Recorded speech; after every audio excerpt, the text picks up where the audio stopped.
오늘 아침 편의점에서 삼각김밥 하나 집으셨습니까? 작년 이맘때보다 300원이 올랐습니다. 지하철역 앞 버스를 탔더니 요금이 또 올랐습니다. 퇴근 후 주유소에 들렀더니 기름값이 다시 치솟아 있습니다. 그냥 살다 보니 돈이 어딘가로 새고 있는 느낌. 분명히 같은 월급인데 한 달 끝에 남는 돈은 점점 줄어들고 있습니다. 뭔가 달라진 것 같은데 무엇이 달라진 건지 정확히 모르겠는 그 불편함, 오늘 그 정체를 알려드리겠습니다. 왜 이럴까요? 지금 이 순간에도 중동에서는 전쟁이 진행 중입니다. 2026년 2월 말 미국과 이스라엘이 이란을 상대로 합동 공습을 전개하면서 전쟁이 시작됐습니다. 호르무즈 해협이 봉쇄됐고 국제 유가가 치솟았습니다. 많은 분들이 이렇게 생각하십니다. 중동 전쟁이 나랑 무슨 상관이야? 나는 이란하고 아무 거래도 없는데.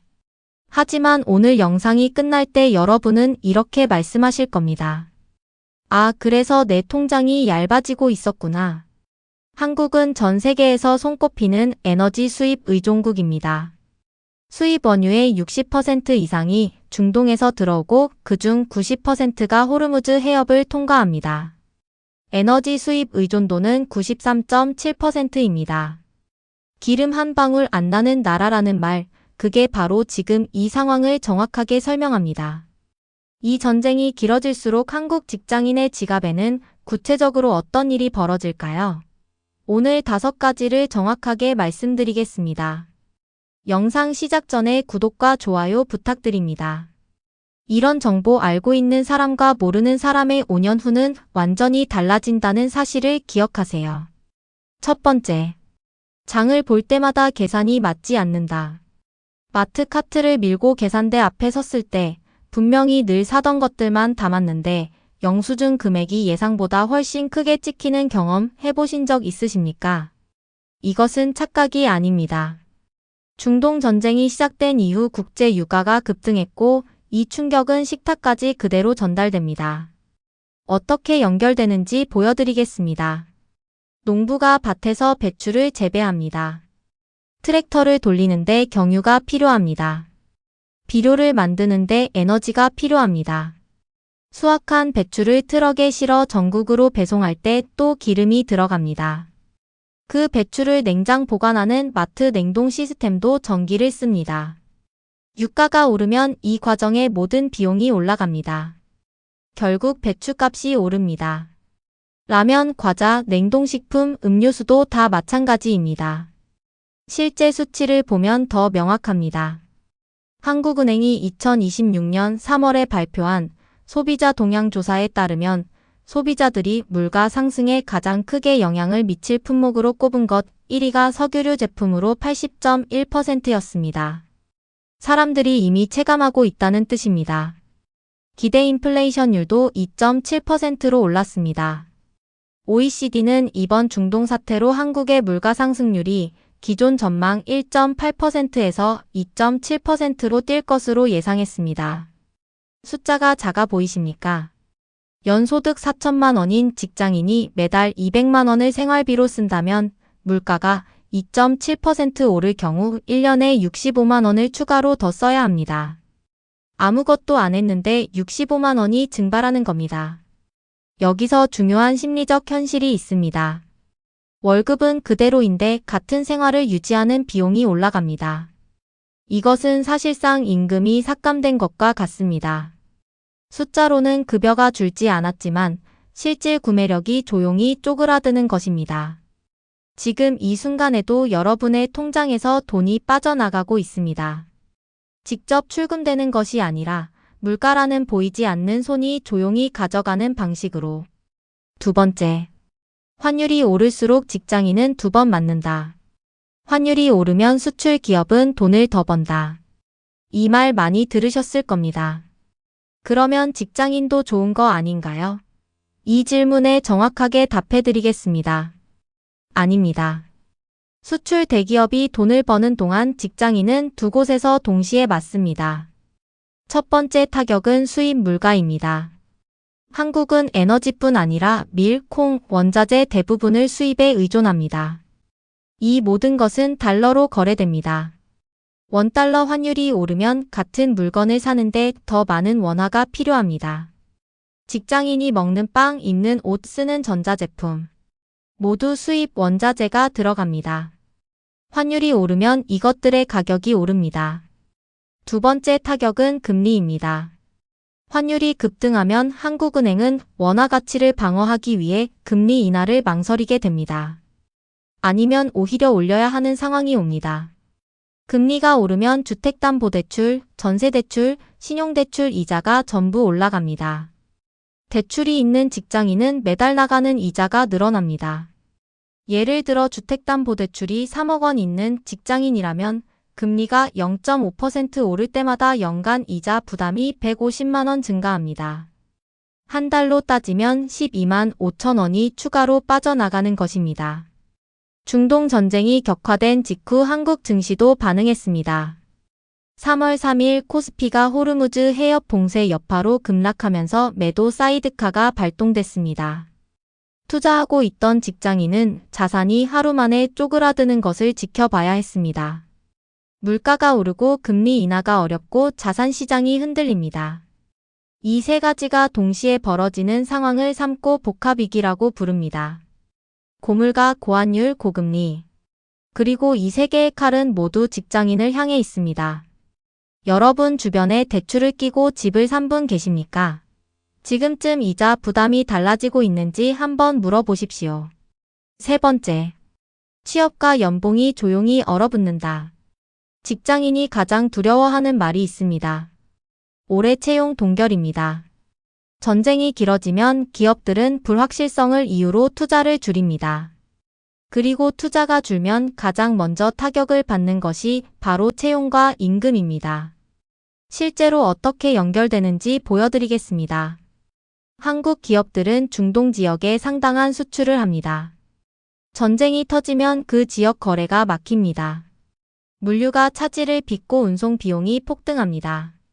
한국무역협회의 분석에 따르면 국제유가가 10% 오를 때 한국 수출은 0.39% 감소합니다. 작은 숫자처럼 보이지만 수출 의존 경제인 한국에서는 파급력이 큽니다. 한국은행이 2026년 3월에 발표한 기업 경기조사에서 4월 기업심리지수 전망치가 4.5포인트 급락했습니다. 비상계엄 직후인 2025년 1월 이후 가장 큰 낙폭이었습니다. 기업들이 앞으로를 비관적으로 보고 있다는 신호입니다. 기업 심리가 무너지면 그 다음 수순은 채용 축소, 임금 동결, 그리고 구조조정입니다.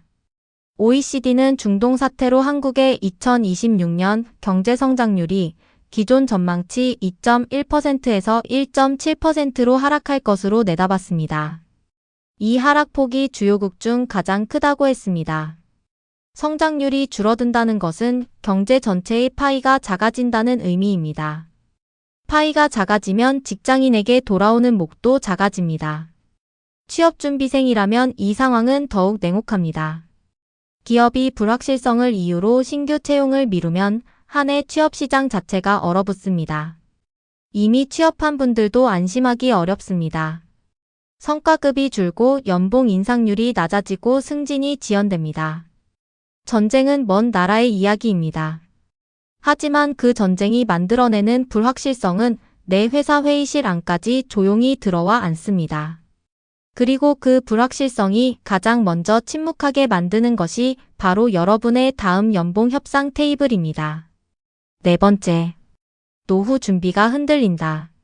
직장인이 미래를 위해 하고 있는 것들이 있습니다. 퇴직연금, 개인형 IRP, 적립식 펀드, ETF 투자. 매달 조금씩 쌓아가는 이 자산들이 중동 전쟁과 만나면 어떻게 됩니까? 쉽게 설명해 드리겠습니다. 주식시장은 미래를 먼저 반영합니다. 전쟁이 길어질 거라는 전망이 나오면 투자자들은 위험 자산인 주식을 팔고 안전 자산으로 이동합니다. 코스피가 흔들립니다. 여러분의 IRP 계좌에 담긴 국내 주식형 펀드, ETF의 평가 금액이 줄어드는 것을 목격하게 됩니다. 국제유가 상승은 기업의 원가를 높입니다. 원가가 높아지면 기업 이익이 줄어듭니다. 이익이 줄면 주가가 내려갑니다. 매달 IRP에 50만 원씩 넣고 있다면 그 50만 원이 사는 주식의 수량은 늘어나지만 전체 평가액의 방향은 달라집니다. 장기적으로는 결국 우상향할 것이라는 믿음이 있지만 그 믿음을 유지하려면 단기적 충격을 버텨야 합니다. 더 현실적인 문제가 있습니다. 물가가 오르면 노후 준비에 필요한 금액 자체가 커집니다. 지금 1억으로 생각했던 노후 생활비가 물가 상승으로 인해 실질 구매력이 줄어들면 1억 2천이 있어야 같은 생활이 됩니다. 같은 금액을 모았는데 그 돈의 가치가 줄어드는 것입니다. 가장 무서운 것은 이 과정이 눈에 보이지 않는다는 점입니다. 도둑이 들어서 통장의 숫자를 바꾸는 것이 아닙니다. 물가라는 조용한 침식이 20년, 30년에 걸쳐 여러분의 노후를 갉아먹습니다. 10년 후 1억 원이 지금의 1억 원과 같은 가치가 아니라는 것, 이것을 머리로는 알면서도 실제 노후 설계에 반영하는 분은 많지 않습니다. 지금 IRP나 연금 계좌를 갖고 계신 분들께 드리는 말씀이 있습니다. 단기 변동에 흔들려 매도를 서두르지 마십시오. 하지만 포트폴리오 안에 물가 상승에 강한 자산이 있는지는 확인해 보십시오. 그리고 목표 금액을 다시 계산해 보십시오. 인플레이션을 반영하지 않은 목표는 목표가 아닙니다. 착각입니다. 5번째. 심리가 무너지면 지갑이 먼저 다친다. 경제학 교과서에는 나오지 않는 이야기를 해드리겠습니다. 가장 무서운 경제 위기는 숫자가 무너지기 전에 먼저 마음이 무너지는 것입니다.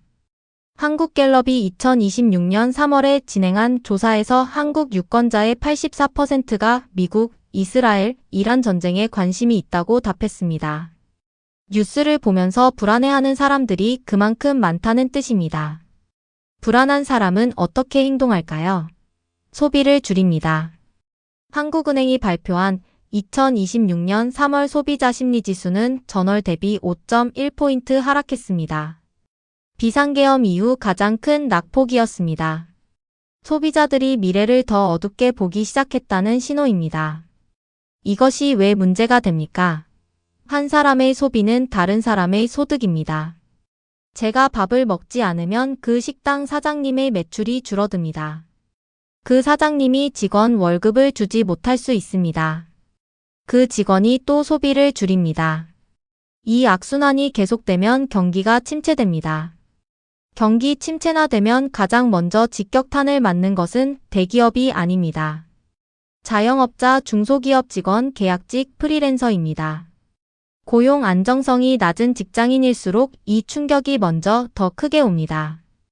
여기서 여러분께 한 가지 중요한 이야기를 드려야 합니다. 불안을 느끼는 것은 자연스럽습니다. 하지만 불안이 여러분의 재정 결정을 이끌면 안 됩니다. 공포에 의한 결정은 거의 항상 최악의 타이밍에 일어납니다. 주식이 폭락했을 때 파는 것, 모든 현금을 뽑아두는 것, 투자를 전면 중단하는 것. 이것들은 불안이 만들어낸 결정입니다. 그리고 그 결정은 대부분 나중에 후회하게 됩니다. 심리가 무너질 때일수록 시스템이 필요합니다. 자동 이체 정해진 비율의 저축, 미리 설계된 포트폴리오. 이 시스템들이 여러분 대신 결정을 내립니다. 그래서 감정이 끼어들 여지가 없어집니다. 돈 관리를 의지력의 문제로 만들지 말고 시스템의 문제로 만드는 것. 이것이 흔들리는 시장에서 살아남는 직장인의 가장 중요한 습관입니다. 지금까지 5가지를 말씀드렸습니다. 물가 상승, 환율과 금리의 이중 타격, 채용과 임금 동결, 노후 자산의 침식, 그리고 심리 붕괴. 이 5가지의 공통점이 무엇인지 아십니까? 모두 지금 이미 시작되고 있다는 것입니다. 중동 전쟁은 아직 끝나지 않았습니다. 오히려 장기화될 가능성이 거론되고 있습니다. 한국은행은 확전 시 실물 경제와 금융에 미치는 영향이 커질 것이라고 경고했습니다. 국제에너지기구는 이번 충격이 1970년대 2차례 오일 쇼크 수준이라고 평가했습니다. 그렇다면 우리는 어떻게 해야 합니까? 불안해할 필요는 없습니다. 준비하면 됩니다. 1997년 외환위기 때도 2008년 금융위기 때도 2020년 팬데믹 때도 모든 위기에서 망한 사람도 있었지만 오히려 자산을 불린 사람도 있었습니다. 차이는 단 하나였습니다. 미리 알고 준비했느냐 아니면 닥쳐서 당황했느냐. 매달 자동으로 저축이 빠져나가도록 설정해 두십시오. 포트폴리오 안에 물가에 강한 자산이 있는지 확인하십시오. 비상금이 6개월치 생활비를 커버하는지 점검하십시오. 대출 이자 변동에 내 가계부가 얼마나 취약한지 계산해 보십시오. 이 4가지를 지금 당장 확인하는 사람과 뉴스를 보며 한숨만 쉬는 사람, 5년 후 지갑의 두께는 다릅니다. 위기는 준비된 사람에게는 기회가 되고 준비되지 않은 사람에게는 재앙이 됩니다. 어느 쪽이 되고 싶으십니까? 그 선택은 지금 이 순간 여러분이 내리는 것입니다. 중동 전쟁은 내가 멈출 수 없습니다. 하지만 내 재정을 지키는 것은 내가 할 수 있습니다. 그 선택이 지금 이 순간 여러분 앞에 놓여 있습니다. 이런 내용이 도움이 되셨다면 구독과 좋아요 부탁드립니다.